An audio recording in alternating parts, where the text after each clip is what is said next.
Lunges and jump lunges.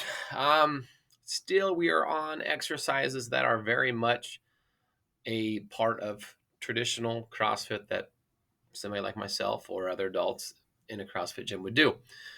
Push ups as well, like we covered in the last slide. Lunges and jump lunges.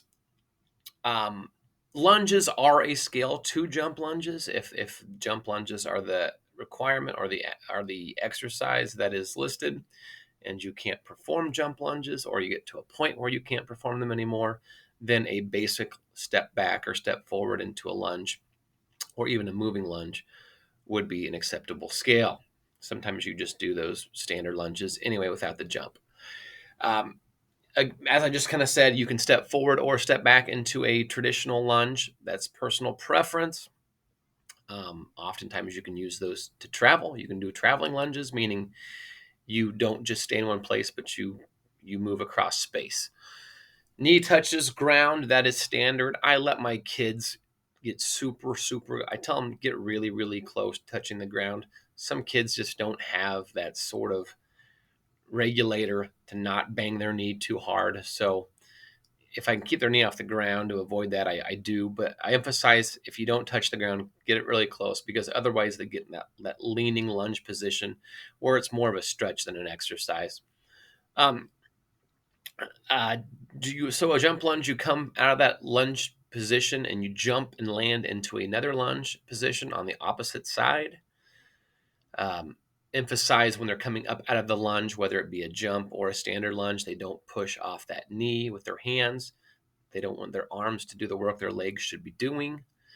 Scaling, like I said, a lunge instead of a jump lunge would be the only thing I could tell you as far as a scale.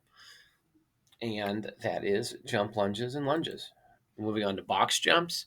We don't have the boxes you see at a CrossFit gym, and that's fine. We have something that, quite frankly, works just as well. If you look at the boy on the green stepper, and then you look at the ankle and the foot stepping on that blue stepper, those are the actual steppers that I have. The blue ones are thicker than the green. Um, we got lots of all kinds of those boxes, though. And so you can adjust your height with those different size boxes and the different number of pieces that you stack. They work great. They do not slide. I don't know if you can zoom in maybe and see with a brand on those, but they are very, very sturdy and stationary. And I've had great success using those as my boxes. And they're so easy to scale, because scaling is just simply making the box smaller or shorter. And you can also scale by not jumping and just simply stepping up. If you step up, you need to step up with the right leg, followed by the left. And then when you come down and go up again, go left first, then right, and make sure you stand at all the way at the top. Same with box jump. When you land on the box, you need to stand all the way up. I call it land and stand. You'll see the guy at the bottom center of the part of the screen that's jumping on that box. He lands in that bent knee position on that second to last box. And on that very last box on the far right, you see he stood fully up. How you exit the box is personal preference. You can step off, you can hop off, you can go off the front, you can go off the back, you can go off the side if you want. No real rules there on how you get off the box for a box jump. There are box jump overs. That's a little different thing. Feel free to look into that if you want. A box jump over, you don't have to stand up all the way.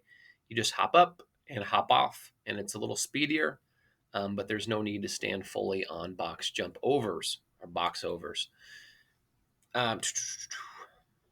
I'm going to go ahead and stop there just to be safe.